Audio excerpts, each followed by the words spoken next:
Le territoire de l'actuel Irak a longtemps été le fragment d'empires qui se sont succédés à travers l'histoire. Empire perse, empire arabe abbasside, empire ottoman, puis enfin après sa chute, le mandat britannique de Mésopotamie. L'Irak finit par accéder à l'indépendance en 1932. La tentative de construire un État-nation qui fédère les communautés s'est heurtée à des fractures importantes traversant le pays. D'abord, deux peuples y coexistent, les Kurdes et les Arabes qui eux-mêmes sont divisés par la confession entre sunnites et chiites.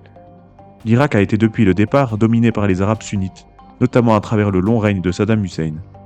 La mise en avant de l'idée nationale irakienne par le parti Baas a permis pendant un temps de dépasser les différences entre sunnites et chiites.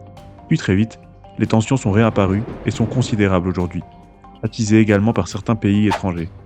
Bien qu'une différence ethnique sépare les Iraniens d'origine perse des Arabes d'origine sémite, l'Iran voisin, principal pays chiite du monde, considère les chiites irakiens comme un relais d'influence naturelle, les plus grands lieux saints du chiisme comme Nadjaf ou Kerbala étant situés en Irak. Les Kurdes, bien que de même confession que les Arabes sunnites, sont différenciés par la langue et l'origine ethnique.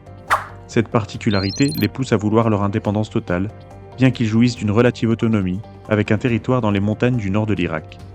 La Turquie voisine se méfie à ce titre de cette région kurde qui peut servir de base arrière aux sécessionnistes kurdes de Turquie. Un Kurdistan irakien totalement indépendant a longtemps été considéré comme inacceptable par la Turquie.